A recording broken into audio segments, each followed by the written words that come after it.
Vous écoutez Radio Equinox, la chaîne du peuple. La chaîne du peuple. Bonjour, poursuivons notre réflexion d'hier autour de l'éthique, des attitudes, des comportements et de l'hygiène que tout bon anti-ogre de 82 doit observer. Hier, nous avons commencé par la rigueur dans la lutte en rappelant que les gens ne peuvent pas vous considérer comme des ennemis politiques et vous les prenez pour des adversaires. Les gens ne peuvent pas vous infliger des sorts inhumains, vous traitez comme des animaux et vous êtes toujours là en train de prendre les risques de rire avec eux ou d'aller boire avec eux. La lutte anti-ogre de 82, ce n'est pas du tout une séance de massage ou de pédicure. Alors, votre posture doit obéir à cette maxime des militaires qui voudrait que le terrain détermine la manœuvre. En plus, nous avons indiqué qu'un bon anti-ogre de 82 doit éviter de tomber dans les distractions, les futilités. Il doit éviter des faux combats, des fausses priorités. Il doit rester focus sur son objectif qu'est le démantèlement du régiment de la malgouvernance. Il ne doit pas perdre sa cible de vue, il ne doit pas la perdre d'une seule semelle. Il doit marquer le régime comme les anciens latéraux d'avant. Ce matin, poursuivons avec d'autres postures à observer pour mieux tenir les pourfendeurs de la République. Celui qui veut tenir doit par exemple cultiver un terrible détachement vis-à-vis des envies mondaines, sinon ils vont vous piéger avec l'une d'entre elles. Il n'est pas bon d'être envieux, vous devez vous contenter de ce que vous avez tout en espérant que demain sera meilleur. Dès que vous commencez à présenter des signes de boulimie, de gourmandise, des choses de la terre, vous augmentez directement votre vulnérabilité, vous augmentez directement vos chances de se laisser corrompre, de céder à la compromission. À l'image de Satan qui tente Jésus en lui promettant monts et merveilles, les fondamentalistes du 6 novembre qui ont privatisé injustement, illégalement et illicitement toutes les ressources du pays, y compris les ressources symboliques, sont des as de la flatterie, de l'achat des consciences et de la séduction. Seulement, une fois qu'ils vous ont eu, ils vous jettent comme une orange pressée. Vous voilà dans la poubelle de l'histoire après qu'ils vous ont fait miroiter la belle vie que vous enviez. Votre intégrité et rigueur dépendent donc de votre niveau de résilience, votre capacité à supporter même la misère toute une vie. C'est d'autant plus que l'imposition de la misère fait partie de leurs instruments de pression et de répression.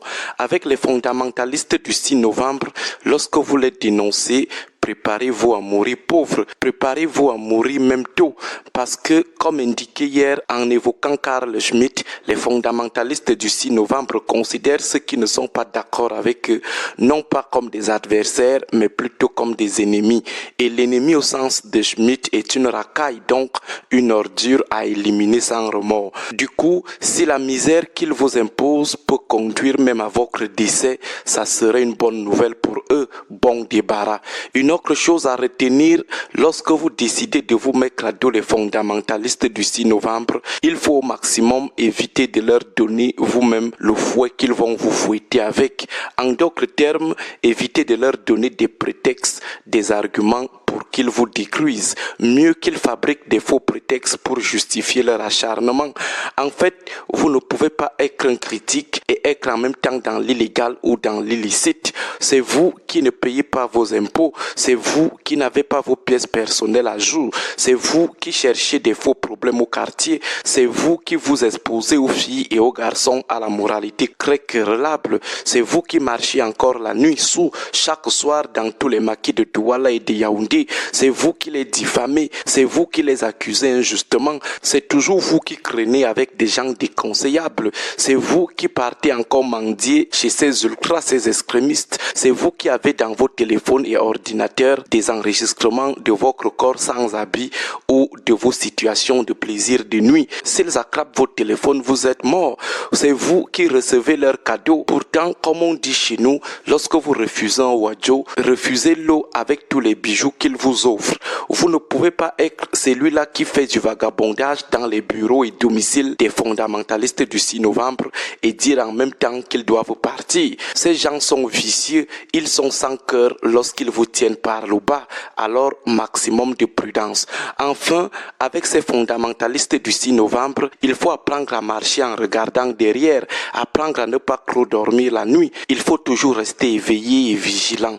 Certes, ils ont tous les moyens pour déjouer votre prudence, mais mieux prendre d'abord vos dispositions. Certains vont nous dire qu'il y a quand même la liberté d'expression au Cameroun, la liberté de parler. Que cela note que la liberté de parler, c'est lorsque vous pouvez parler sans redouter quoi que ce soit. Du moment où vous parlez avec la peur de subir des représailles à tout moment, vous n'êtes plus libre. Lorsqu'on peut par exemple bloquer votre insertion ou votre ascension professionnelle parce que vous parlez mal du renouveau, vous n'êtes plus en situation de liberté d'expression. Jamais. En bon entendeur, salut. Rendez-vous lundi avec cette affaire de l'homme araignée, le cannibaliste prédateur sexuel de l'heure. Bon début de week-end à tous. Injuste. Nous nous agitons sans savoir pourquoi. Nous courons sans savoir où nous allons. On a éloigné les jeunes de la politique en disant l'école aux écoliers, la politique aux politiciens, alors que ce sont les mêmes jeunes que l'on manipule. Et parfois, les plus jeunes d'entre eux, ceux qui sont encore à l'école primaire. Non, la politique, c'est l'affaire de tous les Camerounais et au premier chef des jeunes, parce que c'est leur avenir qui est en jeu. Le comble, c'est que on les a dégoûtés de la politique en leur faisant croire que les jeux étaient faits d'avance et que qu'ils votent ou qu'ils ne votent pas, cela ne changera rien au résultat déjà connu. Mais je leur dis, le pouvoir du peuple est dans le vote, dans le bulletin de vote, et donc le pouvoir leur appartient. Le pouvoir du peuple n'est pas une abstraction, c'est la capacité de chaque citoyen à se mobiliser pour faire foule ensemble dans le choix des dirigeants d'un pays. Je pense que c'est une erreur grave de faire croire aux Camerounais que parmi plus de 25 millions de citoyens de ce pays que nous sommes, il y a une seule personne qui ait les aptitudes de gouverner le pays indéfiniment. Car si cela était vrai, cela voudrait dire que le pays s'arrêterait après lui. Car si cela était vrai, cela veut dire que l'on vous trompe en vous incitant à aller à l'école, à vous former.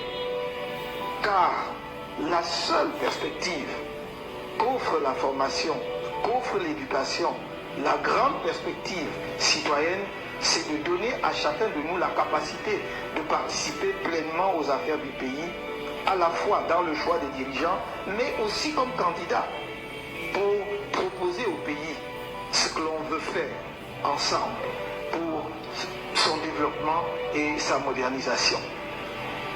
Depuis près de 40 ans, on vous présente la même personne qui du reste n'a jamais battu campagne, qui ne fait aucune proposition concrète sur les projets qu'il entend mettre en œuvre pour le pays. Et l'on vous dit, si ce n'est lui, c'est la catastrophe pour le Cameroun. Mais je puis vous dire que nombreux sont nos compatriotes qui ont les aptitudes pour conduire les affaires de la nation. Et si je me suis mis debout à la suite justement de la confiance que mes camarades de mon parti m'ont fait, si je me suis mis debout, c'est parce que j'ai un projet cohérent, pensé, réalisable que je voudrais proposer aux Camerounais et que je souhaiterais demain mettre en œuvre avec vous, avec l'ensemble du peuple camerounais. La jeunesse camerounaise va payer demain pour des ordinateurs que la plupart d'entre eux n'ont pas reçus. cette jeunesse va payer une dette colossale, contractée souvent pour des projets mis en œuvre en dépit du bon sens. Surfacturés à l'extrême, toutes les études des institutions financières montrent que le coût des projets sont multipliés par 2 à 6 au Cameroun par rapport à la moyenne des prix pratiqués dans d'autres pays. Voilà l'avenir que l'on vous propose. Mais il me semble de mon devoir de vous interpeller pour dire, regardez chaque candidat. Ne vous laissez pas dicter votre choix. Ne vous laissez pas dicter votre opinion. Regardez chacun d'eux, son parcours, ce qu'il a pu faire dans sa propre vie, ce qu'il a pu faire au service de la nation, pour mieux apprécier ce qu'il est capable de faire demain si vous lui confiez la responsabilité première de la conduite des affaires de ce pays. C'est à cela que je vous appelle. Et c'est une affaire collective. C'est une affaire de l'ensemble des citoyens. Il n'y aura pas un Messie qui descendra du ciel pour changer le Cameroun si les Camerounais eux-mêmes ne désirent pas changer leur pays et s'ils ne s'y impliquent pas pleinement. Il est temps de mettre un terme à la mise à l'écart de la jeunesse camerounaise. Notre vœu le plus ardent, c'est dans la phase dans laquelle nous allons entrer, de les compter nombreux parmi ceux qui vont être les agents de la transformation radicale que l'on veut opérer dans le pays. Mais surtout, qu'ils vont être ceux avec qui nous voulons mettre le pays sur des bons rails avant que la jeunesse prenne la suite et hisse notre pays au niveau où il mérite d'être, non seulement en Afrique, mais à l'échelle mondiale.